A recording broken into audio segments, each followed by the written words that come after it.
안녕하세요. 저는 서울에서 3살 된 딸아이를 키우고 있는 싱글맘입니다. 아이를 키우면서는 제 나이를 잘 안 헤아려보게 되는데 지금 가만히 생각해보니 저도 벌써 37살이네요. 오늘 유난히 힘든 날이었어요. 지친 몸으로 늦게 집에 돌아와서 혼자 홀짝홀짝 술 한잔 했네요. 엄마를 기다리다가 먼저 잠들었다는 아이 얼굴을 가만히 들여다보고 있자니 지금까지 살아온 인생이 주마등처럼 지나갑니다. 누구에게나 아이는 축복이고 선물이겠지만 저에게는 조금 더 특별한 아이거든요. 한 번도 제 이야기를 자세히 해본 적은 없었는데 오늘은 누구라도 붙잡고 넋두리 해보고 싶어졌어요. 영화 같은 제 이야기 한번 들어주시겠어요?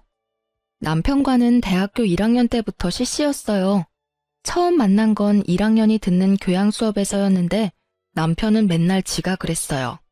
늦었다고 살금살금 들어오다가 우당탕 소리를 내며 넘어지거나 뭘 떨어뜨려서 사람들의 이목을 집중하게 만들었죠.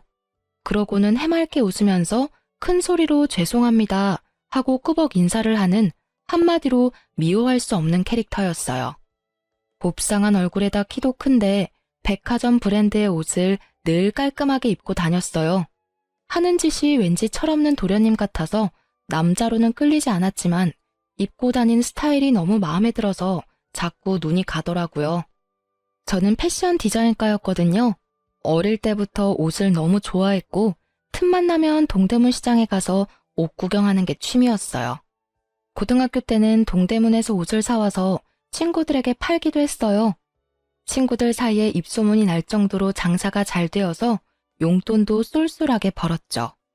그렇게 패션 디자이너의 꿈을 안고 패디과에 진학했어요. 중간고사 때 남편이 제 노트를 빌려간 것을 계기로 서로 친해졌어요. 밥 한 번 같이 먹고 커피 한 잔 같이 마시고 수업도 같이 듣고 하다 보니 자연스럽게 연인이 되었죠. 남편은 그야말로 철부지 아들 같았지만 저에게 늘 대단하다고 말해주고 제 꿈을 진심으로 응원해 주었어요. 남편의 그런 모습이 저를 충만하게 해주었던 것 같아요. 저는 대학을 졸업하자마자 대기업에 취업했지만 회사에서 하는 일은 제가 기대하는 것과는 많이 달랐어요. 정말 실망스럽고 몸도 마음도 너무 힘들었지만 얼른 돈을 모아서 제 쇼핑몰을 하겠다는 생각으로 하루하루 버티며 살았어요. 그동안 남편은 공익근무요원 복무를 마치고 졸업을 하게 되었는데 그제서야 취업 준비를 시작했어요. 제대로 된 스펙 하나 없이 2년 넘게 서류 한 번 통과한 적이 없었어요. 그런데도 여전히 해맑고 걱정이 없는 것 같더라고요. 남편의 그런 모습에 이 사람과의 미래가 그려지지 않아서 이별을 고민하고 있을 때였어요. 그날이 발렌타인데이였는데 오랜만에 좋은 데서 밥을 먹자면서 호텔에 있는 레스토랑으로 데리고 가더라고요. 그런데 그 자리에 남편의 부모님이 나와 계셨어요. 부모님을 처음 뵙는 건 아니었지만 예상하지 못한 상황이라 좀 당황스러웠죠. 그런데 그 자리에서 더 당황스러운 이야기를 하시더라고요. 아무리 봐도 이놈이 취업하긴 글렀고 남의 밑에서 일할 수 있는 놈도 아니다.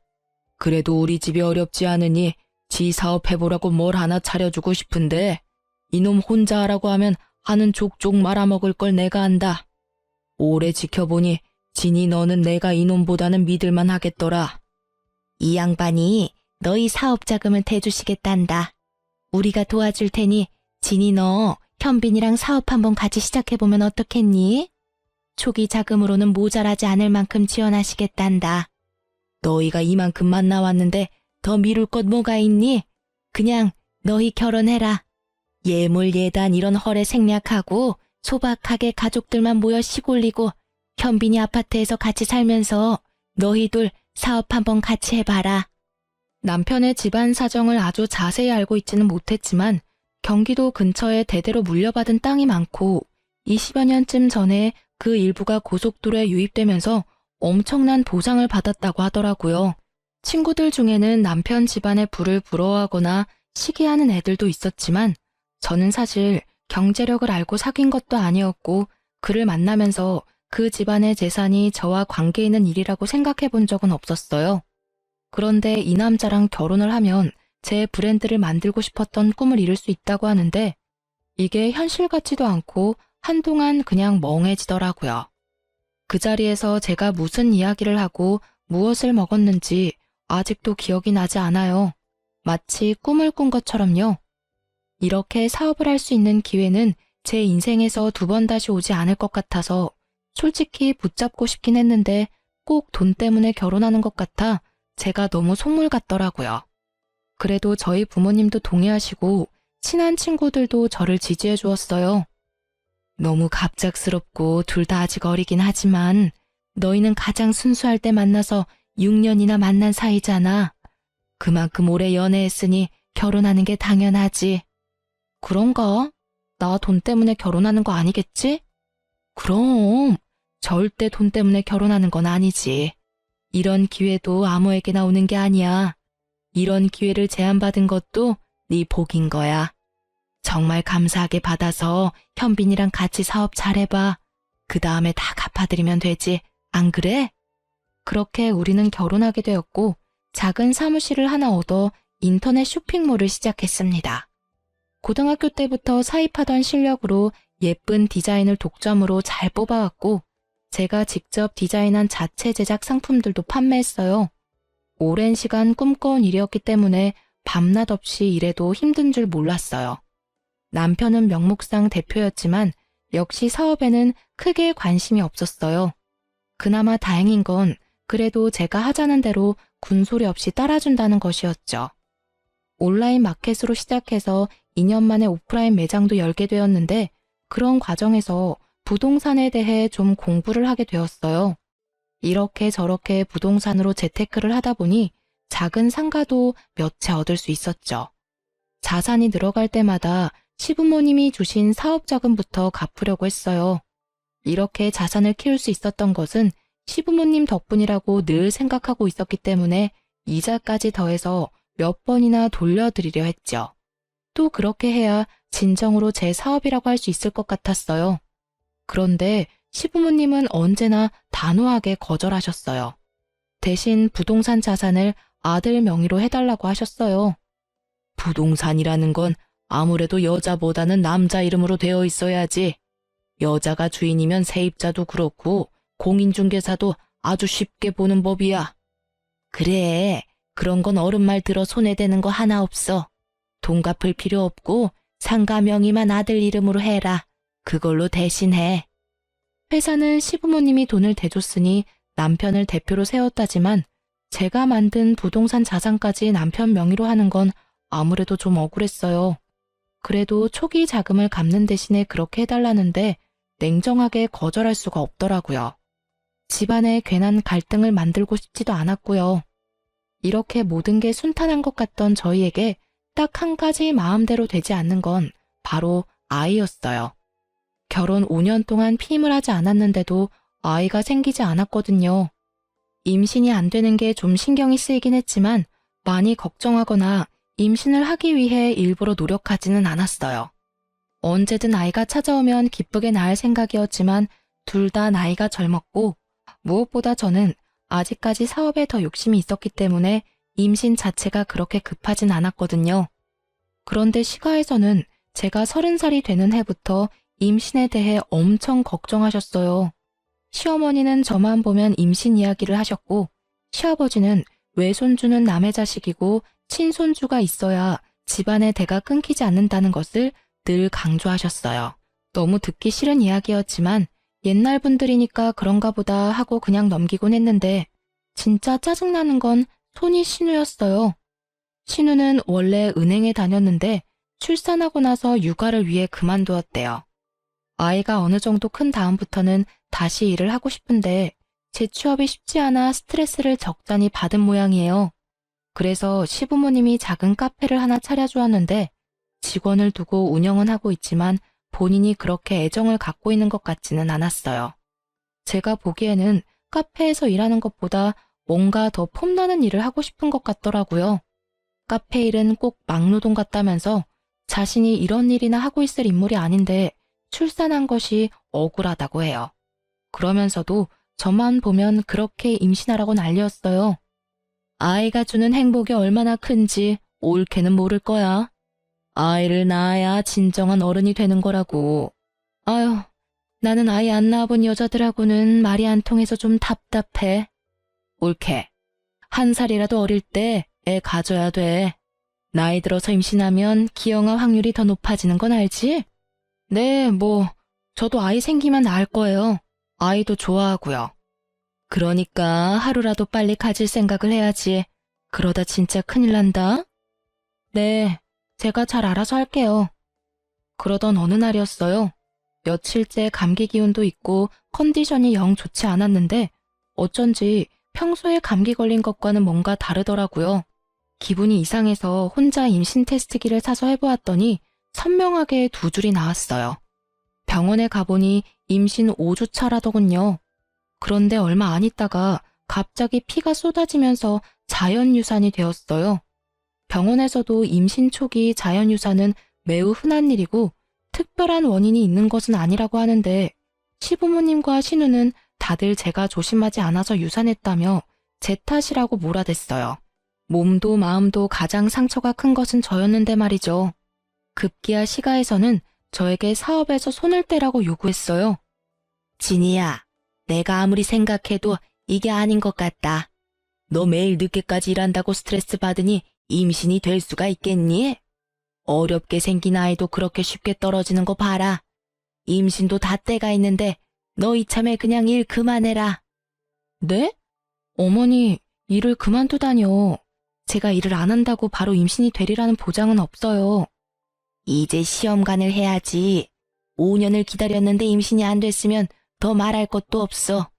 당장 일 그만두고 바로 시험관 해. 여자의 인생은 그저 애 낳고 잘 키우는 게 최고야. 어머니, 이 사업은 저한테 그렇게 쉽게 그만둘 수 있는 일이 아니에요. 제가 저 바닥부터 하나하나 차곡차곡 쌓아 올린 회사인데요. 또 지금 너무 잘 되고 있는데 이걸 어떻게 접어요? 아이, 그럼 이렇게 잘 되는 사업을 그냥 접기는 너무 아깝지.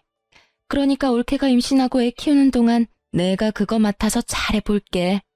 그냥 접는 것보다 나한테 맡기는 게 훨씬 낫지. 올케 임신 여기서 더 늦어지면 진짜 큰일 난다. 진짜 기형아라도 나오면 어쩌려고 그래. 그래, 회사는 네 형님이 알아서 잘할 거다. 얘도 보통이 아니거든. 너만큼 잘해낼 거다. 그러니까 회사는 걱정 말고 너는 시험관에서 임신할 생각이나 해. 늦게 임신하고 애 키우면 너 몸만 축난다. 늙어서 엄청 고생해. 이게 다 너를 위한 일이야. 가족들이 이렇게 한마음으로 너를 위해 다 도와주겠다고 발벗고 나서는데 너무 고마운 일 아니니? 진이야, 넌 진짜 복도 많다. 이런 시댁이 또 어디 있니? 온전히 나를 위하는 것처럼 이야기했지만 유산을 한 제 몸을 걱정해주거나 마음을 살펴주는 사람은 아무도 없었어요. 사업이나 임신에 대해서 제가 어떤 생각을 갖고 있는지는 물어보지도 않았고요. 제 생각 같은 건 별로 궁금하지도 않고 그들에게는 중요하지도 않은 것 같더라고요. 일방적으로 자신들의 생각과 계획을 강요하면서도 모든 게 다 너희를 위한 일이라는 말은 꼭 붙였어요. 괜한 분란을 만들고 싶지 않아서 그냥 생각해보겠다고 하고 그 자리를 피했어요. 만나는 일을 최대한 피하면서요. 그런데 어느 날부턴가 남편이 나서서 저를 설득하기 시작했어요. 아니, 설득이라기보다는 강요했다는 것이 더 맞는 표현이겠네요. 나는 항상 자기가 하자는 대로 다 하잖아. 나는 앞으로도 쭉 그럴 거야. 그러니까 이번 딱 한 번만, 진짜 딱 한 번만 엄마 말대로 하면 안 돼? 엄마 말이 아주 틀린 말도 아니잖아. 당신이 무슨 말 하는진 알겠는데 내가 임신이 안 되는 게 사업 때문이라는 건 도저히 납득할 수 없어. 임신이라는 게 혼자 하는 게 아니잖아. 우리 왜 임신이 안 되는지, 뭐가 문제인지 검사를 한번 받아보자. 그런 다음 시험관을 하든 뭘 하든 결정해도 되잖아. 그런데 다짜고짜 일을 그만두고 내 자리를 형님한테 넘기라는 건 말이 안 돼. 아니, 어차피 임신하면 일을 못하니까. 임신하면 왜 일을 못해? 그럼 우리나라 일하는 여자들은 다 임신 못하니? 임신은 우리가 원할 때 우리가 결정해야 하는 거야. 사업도 마찬가지고. 아, 그냥 좀 따지지 말고 그냥 엄마 말 좀 들어. 그냥 놀고 먹고 살면 되는데 왜 그렇게 일 못해서 환장한 사람처럼 굴어? 엄마랑 누나랑 돌아가면서 맨날 나한테 전화해. 아주 지겨워 죽겠어. 아빠는 우리 집 대 끊길까봐 잠이 안 온대. 그놈의 대가 뭔지. 요즘 세상에 대가 끊기네 마네 하는 게 말이 안 되잖아요. 시가 사람들에게 저는 그저 무능한 아들 대신 일해주고 자기 집안 대를 이어줄 아이를 낳아주는 사람이었어요. 그때까지는 피하기만 했는데 이제는 안 되겠다 싶어 시부모님을 찾아가서 말씀드렸어요. 어머니, 저는 당연히 아이를 낳을 생각이긴 하지만 지금 당장 시험관을 하고 싶지 않아요. 먼저 왜 임신이 되지 않는지 남편과 함께 검사는 받아볼게요. 제가 아니라 남편에게도 문제가 있을 수 있잖아요. 요즘 남성 난임도 많다고 해요. 아니 얘, 우리 현빈이가 무슨 문제가 있다고 그래? 멀쩡한 애를 얘가 병신을 만드네. 임신이 남자 탓이 어딨니? 다 네가 일한다고 몸을 제대로 관리하지 않아서 임신이 안 되는 거지. 임신을 혼자 하는 것도 아니고 몸 관리는 저보다 현빈이가 더 안 하는 거 아시잖아요. 그건 검사 받아보면 알겠죠. 그리고 저에게는 지금 아이보다 사업이 더 중요해요. 물론 부모님이 도와주셨지만 제가 첫 삽부터 하나하나 제 손으로 쌓아올린 그야말로 제 자식 같은 회사입니다. 대표는 제가 아니지만 제가 다 키운 회사예요. 저는 그만둘 생각도 없고 형님에게 맡길 생각은 더더군다나 없습니다. 진작에 했어야 하는 일이지만 이참에 대표이사도 저로 바꿀 생각입니다. 뭐가 어쩌고? 참, 기가 차서 말이 안 나온다. 어쩜 이렇게 눈을 똑바로 뜨고 따박따박. 내가 나조차고 이런 소리 하는 거니? 다 너희들 좋으라고 하는 소리지? 됐다. 네 생각 아주 잘 알았다. 너 아주 잘났구나. 여자가 대표인 회사가 잘 돌아가겠다. 잘난 너희들 꼴도 보기 싫다. 앞으로 우리 집에 오지 마라. 시어머니는 기가 막힌다며 부들부들 떠시고 시아버지는 한마디도 안 하시다가 자리를 박차고 나가버리셨어요. 그전까지는 제가 한 번도 시부모님께 맞선 적이 없었어요. 충분한 초기 자금을 지원해 주셨다는 것 때문에 그분들에게는 저는 항상 빚을 진 기분이었거든요. 늘 고분고분하던 제가 이렇게 반기를 드니 당황하셨겠죠. 그날 이후 시가와는 물론 남편과도 사이가 좀 어색해졌어요. 신우는 하루에도 몇 번씩 전화를 했고요. 물론 잘 받지 않았어요. 전화를 받지 않으면 카톡으로 엄청나게 화를 쏟아냈어요. 뭐 읽기는 했지만 답을 하지는 않았죠. 시가 식구들과 잘 만나지 않으니 소화도 잘 되고 은근히 편하더라고요. 남편하고도 좀 대면대면해지면서 대화도 잘 안 하게 되었는데 남편은 친구들과 술 마신다며 안 들어오는 날이 점점 더 많아졌어요. 저는 저대로 사업에 더 몰두했죠. 좀 더 사업을 확장하기 위해 사람도 많이 만나고 공부도 했어요. 그러던 어느 날 남편이 회사로 꽃을 보냈더라고요. 미안하다는 장문의 편지와 함께요. 길에서 자객을 봤는데 제가 생각났대요. 제가 제일 좋아하는 꽃이거든요. 편지에는 여전히 사랑하고 존경한다는 말과 함께 주소가 하나 적혀 있었어요. 오랜만에 같이 저녁을 먹고 싶다면서요. 편지를 읽고 펑펑 울었어요. 그래도 고마운 분들이고 내가 사랑하는 사람인데 너무 제 생각만 한 것 같아서 미안한 마음이 들었어요. 그날 이후 저희는 다시 가까워졌어요. 남편이 저에게 애를 많이 쓰더라고요. 특히 지나가다가 생각났다면서 선물을 많이 해주었어요. 명품 가방이나 액세서리 같은 걸요.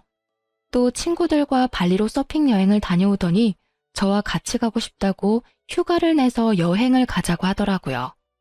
거기 너무 로맨틱하더라. 남자놈들하고는 바에서 술 마시고 서핑하는 것밖에 안 했지만 자기랑 같이 가면 수영도 하고 마사지도 받고 시장도 가고 너무 재밌게 보낼 수 있을 것 같아. 그동안 촬영만 하러 갔지 제대로 놀러 간 적은 없었잖아. 일은 잠깐 놓고 나랑 실컷 놀다 오자. 자기한테도 일 생각 안 하는 그런 시간이 필요해. 그렇긴 한데 뭐 샘플 나와서 엄청 바빠질 텐데 그래도 될까? 딱 3일인데 뭐. 3일 동안 자기 없다고 회사 안 돌아가면 우리 회사 크게 잘못된 거야. 가끔 사장이 없고 그래야 직원들도 숨통이 트이지. 안 그래? 정말 그동안 신상품 촬영을 하거나 물건 구매를 하러 간 적은 있어도 여행을 위해서 어딜 가본 적은 없었어요. 그렇게 남편이 강제로 끌고 가다시피 해서 3박 4일 동안 일 생각 하나도 안 하고 정말 놀다만 왔어요. 문득 남편이 갑자기 이렇게 잘해주는 게 좀 이상하다 싶은 생각이 들기도 했지만 어쨌든 그 순간만큼은 너무 행복했어요. 이제 시부모님한테도 내가 더 잘해야겠다 싶고 회사 대표 바꾸는 것도 그냥 두기로 마음먹었어요. 행복은 그렇게 오래가지 않았어요. 돌아오는 길에 공항 세관에서 가방 검사를 받았는데 남편 가방에 제가 산 것들과 똑같은 것이 하나씩 더 들어있었어요. 면세점에서 산 팔찌도 똑같은 것이 하나, 현지에서 산 화장품도 하나, 시장에서 스타일이 독특해서 사온 원피스도 똑같은 것을 샀더라고요. 이게 뭐야? 왜 똑같은 걸 샀어? 아니, 그런데 언제 샀어? 자기야, 그러니까 내가 이거 설명해 줄게. 이거 누나 주려고 산 거야. 누나가 자기한테 좀 화가 많이 났더라고. 내가 풀어주려고. 누나한테 선물을 해본 적이 없어서 뭘 사야 할지 잘 모르겠는데 자기가 워낙 안목이 좋으니까 똑같은 거 사면 되겠다 싶었어. 그런데 자기는 누나 별로 안 좋아하잖아.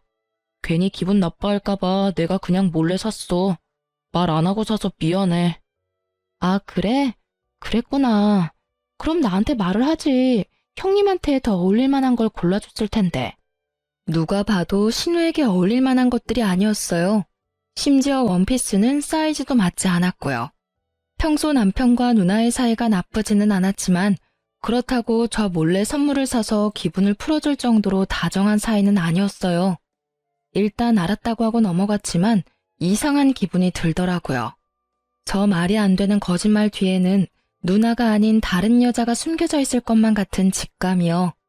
남편은 저에게 더 애를 쓰더라고요. 선물 공세에 이어 술이 얼큰하게 취해 들어와서는 괜히 마사지도 해주고 생전 안 하던 집안일도 자기가 한다고 까불다가 엉망진창을 만들어 놓았어요. 이런 남편의 노력이 어쩐지 순수하게 느껴지지 않았어요. 뭔가 더 있을 것 같은 심증은 있지만 확증이 없으니 제가 괜히 이상한 의심을 하는 건 아닌지 혼란스럽기도 했고요. 그러던 어느 날 제 차가 리콜이 되어 남편 차를 잠깐 쓰게 되었어요. 우연히 남편 차의 글로브 박스를 열었는데 거기에 못 보던 핸드폰이 하나 들어있더라고요. 손에 들고 잠시 고민을 하다가 전원을 켜보았어요. 그야말로 판도라의 상자를 열게 된 거죠. 다른 여자와 나눈 뜨거운 대화들, 친구들이 아니라 그 여자와 다녀온 여행, 누나에게 준다던 선물의 인증샷까지. 남편의 외도를 너무나도 적나라하게 내 눈으로 확인했어요. 남자가 바람을 피면 오히려 집에 와서 잘해준다고 하더니 그 모든 것이 바람 피면서 저에게 쇼한 것이더라고요. 그날 밤에도 술을 마시고 늦게 들어왔는데 한 손에 꽃다발을 사들고 왔더라고요. 꽃다발 따위 쓰레기통에 처박고 싶은 심정이었지만 일단 물 한 잔 떠주고 이야기 좀 하자고 했어요. 왜? 무슨 일 있어? 얼굴이 왜 그래? 어디 아파? 병원 갈까? 저는 말없이 차에 있던 핸드폰을 내밀었어요. 남편의 눈이 2배는 커지더라고요. 이거 어떻게 자기가... 아니, 이거 내 거 아닌데? 이거 뭐야? 다 봤어. 그동안 쇼하느라 엄청 힘들었겠다. 발리에서 산 선물들 누나 준다더니 내가 아는 누나가 아니던데? 형님이 알면 서운하겠다. 남편은 어쩔 줄 모르고 동공이 마구 흔들리더니 갑자기 핸드폰을 집어던지고 골프채를 들어 물건을 때려 부셨어요. 왜 남의 물건에 허락도 없이 손을 대고 난리야. 아무리 부부라도 프라이버시가 있는 거 아니야? 내가 너 이래서 너랑 사는 게 정말 숨 막혀. 너 나 무시하잖아. 너 우리 엄마 말도 안 듣고 누나 전화도 안 받고. 내가 둘한테 얼마나 시달리는 줄 알아? 너는 너무 너 혼자 잘났어. 잘난 너랑 사는 거 나 진짜 힘들어. 오, 그래? 그랬구나. 나는 나만 너랑 사는 게 힘든 줄 알았는데 너도 그랬다니 다행이다. 이제 그만 살면 되겠네. 이렇게 마음이 잘 맞을 줄이야. 남편도 그랬지만 시가에서도 남편이 바람핀 것은 모두 제 탓이라고 하더라고요. 제가 남편과 시가를 무시하고 그놈의 임신도 하지 않았기 때문이라고요. 저는 그 길로 짐을 정리하여 집을 나왔고 남편의 외도를 사유로 이혼 소송을 냈어요. 부동산 자산은 남편 명의로 되어 있지만 제가 전적으로 형성한 것이니 제가 가져올 수 있도록 재산 분할을 청구했죠. 굳게 마음을 먹고 준비를 단단히 했지만 제대로 싸워보지도 못하고 허탈하게 끝이 났어요. 이혼 소송을 낸 지 한 달도 채 되지 않았을 때 남편이 새벽에 만취한 상태로 무단횡단을 하다가 교통사고를 당했거든요. 병원으로 옮겨져 3일 동안 의식이 없다가 결국 세상을 떠났어요. 정말 믿기지 않는 일이었죠. 시가에서는 이번에도 저 때문에 남편이 죽었다고 몰아세웠어요. 제가 이혼 소송을 내서 남편이 극도로 스트레스를 받았다면서요. 남편은 여자하기 나름인데 한 번쯤 용서하고 다독이지 못한 제가 천하의 나쁜 년이라며 원망했고 너도 벼락 맞아서 죽으라면서 저주하고 갖은 욕설을 퍼부었어요. 시어머니에게 뺨을 얻어맞기도 하고 머리카락을 뜯기기도 했어요. 남편의 사망은 저에게도 충격이었어요. 이혼의 귀책은 남편에게 있었지만 정말로 제가 소송을 낸 것 때문에 남편이 죽었다는 생각에 엄청난 죄책감이 들었어요. 그래서 욕하면 욕하는 대로, 때리면 때리는 대로 그냥 당하고 있었어요. 그들 말이 다 맞는 것 같더라고요. 그냥 이들 앞에서 내가 죽어버리면 이들에게 좀 위로가 될까? 그렇게 하면 내 죄를 용서받을 수 있지 않을까 하는 생각도 해봤고요. 시가 식구들은 저를 장례식장에 들어오지도 못하게 했어요. 그래도 저는 차마 장례식장을 떠날 수가 없어서 3일 내내 장례식장 밖에서 앉아 울고 있었어요. 장례식장 밖에서 울고 있는 저를 찾아오는 사람은 손이 신우밖에 없었어요. 그것도 한두 번이 아니라 집요하게 찾아왔죠. 옳게, 그 회사는 우리 현빈이 명의로 되어 있고 초기 자본금도 다 아버지가 대줬다는 거 잊지 않았지? 그러니까 서로 얼굴 붉히지 말고 미리 회사 정리하고 나가줬으면 좋겠어. 나중에 이야기해요. 나중에 이야기한다고 달라질 게 없어. 이게 내가 올케랑 상의하는 건 줄 알아? 그래도 그간에 정이 있어서 올케가 정리하라고 내가 기회를 주는 거야. 장례식장 밖에서 울고 있는 저를 찾아와 하루 종일 그 이야기를 했어요.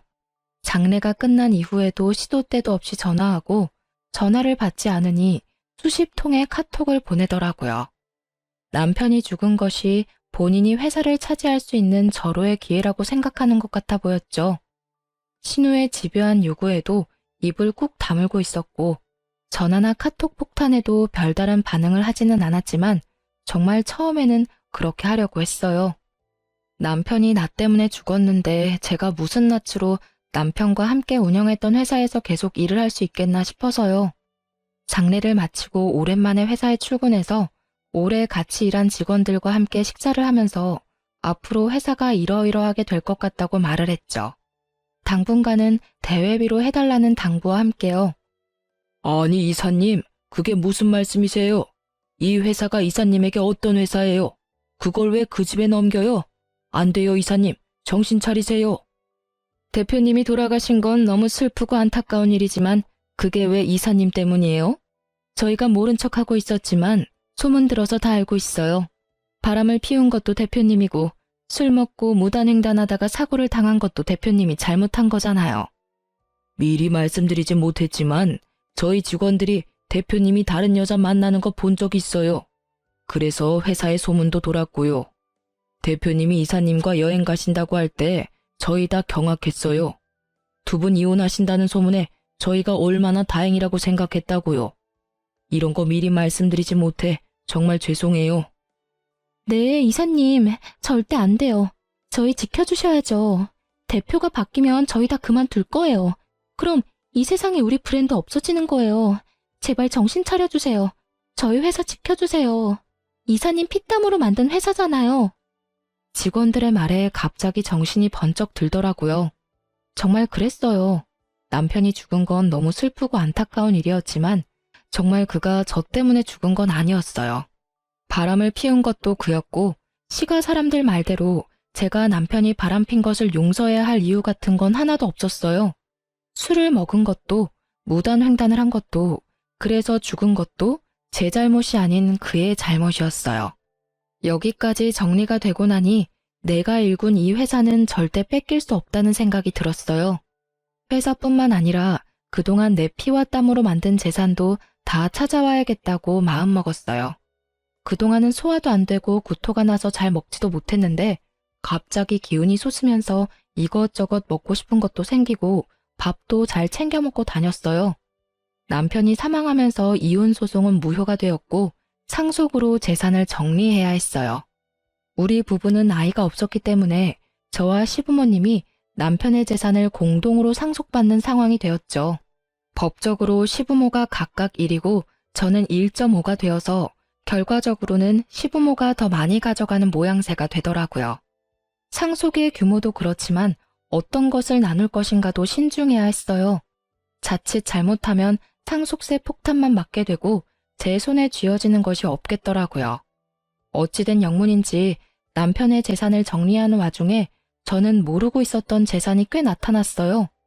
알고 보니 시아버지가 세금을 피해보려는 목적으로 남편 이름으로 된 계좌를 만들어 적지 않은 현금을 넣어두었어요. 또 시부모가 신우에게 차려준 카페도 남편의 명의로 되어 있었어요. 부동산은 남자 명의로 되어 있어야 한다는 것이 시아버지의 신념인데 본인 이름으로 하자니 세금이 걸리고 사위는 남의 자식이니 못마땅하고 자기 자식인 아들 이름을 걸어둔 모양이에요. 이 재산들은 현빈이도 잘 몰랐던 내 재산이다. 내가 만들어 온 재산이란 말이다. 이건 네가 손댈 수 없다. 네 상속분에서 이 부분은 다 우리에게 돌려놔라. 내 아들이 너 때문에 죽었는데 이런 것까지 네가 다 가져간다면 그게 사람이겠니? 인두껍을 쓰고 어떻게 그래? 마음 같아서는 한 푼도 안 주고 쫓아내고 싶건만 평생 놀고 먹는 것밖에 할 줄 모르는 사람이었어요. 이 사람 앞으로 된 재산 다 제가 만든 것들입니다. 긴 말하지 않겠습니다. 법대로 하시죠. 남편이 상속받은 것보다 제가 불린 재산이 훨씬 많습니다. 제 것 분명하게 내놓으셔야 할 겁니다. 저런 사람 같지도 않은 것 같으니라고. 다 우리가 준 돈으로 시작한 것들인데 거기에 네 것이 어딨어? 우리가 아니었으면 네가 무슨 재주로 그렇게 할 수 있냐고. 시부모는 거품을 물고 저를 비난했지만 저는 눈 하나 깜짝하지 않았어요. 당당했거든요. 처음에 시부모님이 돈을 내어주신 것은 맞지만 몇 번이나 돌려드린다는 걸 고사하고 거절한 것은 그분들이었으니 그 돈에 대해서는 제가 주눅들 이유가 없더라고요. 사실 결혼 생활 내내 뭔가 빚진 것 같은 기분 때문에 저도 시가에 적지 않은 노력을 했어요. 좀 부당하다 생각되어도 시부모님 하라는 대로 고분고분 말도 들었고 해마다 때마다 물질적으로나 물리적으로나 저는 최선을 다했어요. 더군다나 밤낮으로 일해서 재산을 만들었고 매일 놀고 먹기만 하는 한량 같은 남편의 재산까지 제가 착착 불려주었잖아요. 저에게 수고했다 절을 해도 시원치 않은데 계속 비난만 하는 그들에게 저도 더 이상 당하지 않을 거라고 마음을 굳게 먹었죠. 제가 기여한 부분들을 증명해서 재산을 가져오기 위해 변호사를 고용하고 소송을 준비했어요. 변호사가 대리를 하지만 그래도 소소하게 신경 쓰고 자료를 찾고 준비해야 하는 일도 너무 많았죠. 그 와중에 회사는 계속 운영이 되어야 했으니 이런저런 스트레스가 너무 많아서 몸도 마음도 지쳐갔어요. 회사 하나만 지키고 나머지는 다 포기하고 싶은 생각이 들다가도 욕먹고 머리채 잡히고 얻어맞고 있던 순간들을 생각하면 바늘 쌈지 하나라도 더 빼앗아 오고 싶은 오기가 생기더라고요. 그야말로 악으로 깡으로 버텨가던 어느 날, 그날따라 유난히 피곤해서 아침에 일어나기가 너무 힘들었어요. 그래도 억지로 몸을 일으켜 회사에 출근한 것까지는 기억나는데 나중에 들어보니 제가 사무실 앞에서 쓰러졌다고 하더라고요. 직원들이 구급차를 불러 응급실로 옮겼다고 해요. 응급실에서 눈을 떠서 이게 무슨 상황인지도 파악이 잘 안 되는 와중에 의사에게 또 엄청난 이야기를 듣게 되었죠. 환자분, 이제 정신이 좀 드시나요? 임신 중이셔서 저희가 바로 약을 쓰지는 못했습니다. 큰 이상이 있는 건 아니고 과로로 의식을 잠시 잃으신 거라 수액 처치를 해드렸습니다. 나머지 수액 다 맞으실 때까지 좀 쉬시면 회복되실 겁니다. 다행히 아기에게는 전혀 지장이 없습니다. 그래도 임신 중에는 너무 과로하지 않으셔야 해요. 네? 지금 뭐라고? 아기? 임신이요? 제가 임신을 했다고요? 아니, 임신한 걸 지금까지 모르셨어요? 아이가 꽤 많이 컸던데요. 입덧도 있고 컨디션이 아무래도 달랐을 텐데요. 암튼 곧 산부인과 선생님 내려오실 거예요. 초음파 확인하시고 말씀도 들어보세요. 벌써 15주 정도가 되었다네요. 대충 따져보니 남편과 사이가 좋아졌을 때 생긴 아이였어요. 그동안 몸이 피곤하고 스트레스가 많아서 소화도 안 되고 입맛이 없는 줄만 알았어요. 평소에는 잘 먹지도 않던 복숭아가 먹고 싶어서 백화점을 2군데나 찾아다닌 날도 있었는데 그것도 스트레스 때문이라고만 생각했어요. 그러고 보니 허리선이 좀 둥실해지기도 한 것 같고 생리도 안 한 지 오래된 것 같은데 그동안은 정말 이것저것 신경 쓰고 여기저기 쫓아다니느라 저에게 관심을 두지 못했거든요. 몸 안팎으로 일어나는 변화에 대해서 미처 알아차리지 못했어요. 처음에는 정말 하늘이 무너지는 기분이었어요. 아이라니. 그동안 그렇게 기다리고 원할 때는 생기지도 않더니 왜 지금 이 시점에 아이가 생겼을까 싶어 하늘이 원망스러웠어요. 더군다나 남편은 죽었는데 아빠 없는 아이를 혼자 키운다는 게 자신도 없고 막막하기만 하더라고요. 아이는 이미 많이 큰 상태라 낙태도 어려운 상황이었고요. 처음으로 회사에 긴 휴가를 내고 며칠 밤낮을 집에서 울기만 했어요. 그날도 밤새 울다 지쳐서 늦게까지 침대에 누워 있었어요. 갑자기 제 배에서 뭔가 움직이는 느낌이 들더라고요. 잠옷을 걷고 가만히 배를 살펴보니 한 번씩 볼록볼록 튀어나오기도 하고 또 부르르 떨리기도 했어요. 그게 태동이더라고요. 아, 그때의 기분이란 정말 말로 표현할 수가 없었어요. 너무 신기하기도 하고 귀엽기도 하고.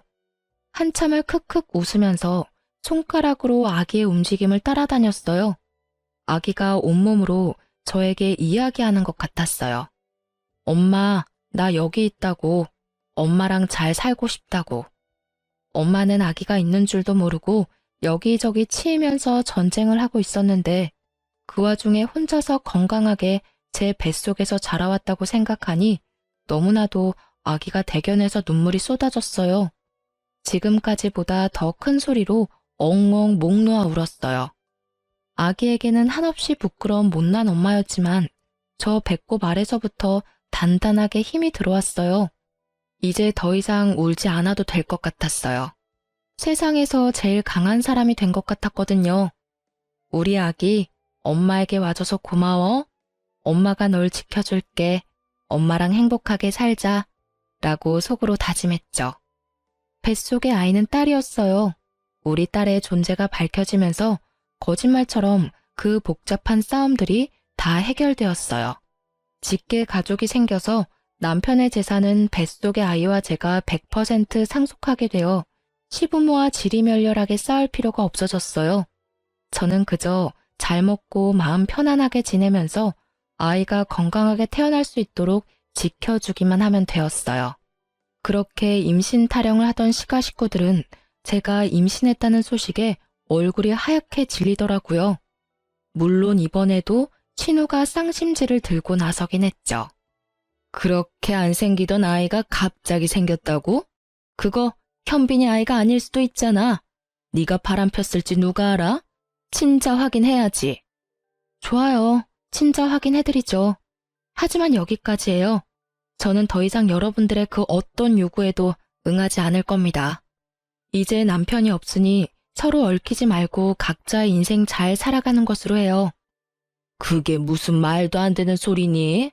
엄연히 우리 손주가 있는데 핏줄이 끊어질 수 있는 줄 아니? 지금 제가 동의를 구하는 줄 아세요? 나머지 모든 절차는 각자 변호사와 해결하기로 하죠. 양수 검사를 통해 친자임을 확인했어요. 신우가 늘 그렇게 걱정하던 기영아 검사도 함께 했네요. 선천적인 유전자 이상 없이 아주 건강하다는 것과 99.9% 친자라는 당연한 결과서는 변호사를 통해 전달했어요. 아이와 친정 부모님과 함께 살 집을 새로 구했어요. 좀 더 넓고 마당도 있어 아이가 뛰어놀 수 있는 곳으로요. 이사도 하고 집도 꾸미느라 몸은 힘들었지만 아이를 만나고 함께 살 생각에 하루하루 설레고 신이 났어요. 아이를 출산하는 병원도 조리원도 시가에는 절대 알려주지 않았죠. 저를 남편 장례식에도 못 오게 한 것처럼 한 번만 아이를 보고 싶다고 간절히 부탁하더라도 변호사의 전원에도 절대 응하지 않았어요. 어차피 남편이 없으면 남인 사람들인데 더 보고 살 이유가 있나요? 아, 남편 명의로 되어 있던 신우의 카페는 법에 따라 제가 상속받았고 바로 팔아 처분한 다음 상속세 내는데 보태었어요. 크진 않아도 목이 좋은 상가라서 값은 제대로 받았네요. 우리 딸은 저를 닮아서 건강하고 아주 똘똘하답니다. 아이가 커가는 게 너무 아쉽고 아까운데 벌써 3살이 되었어요.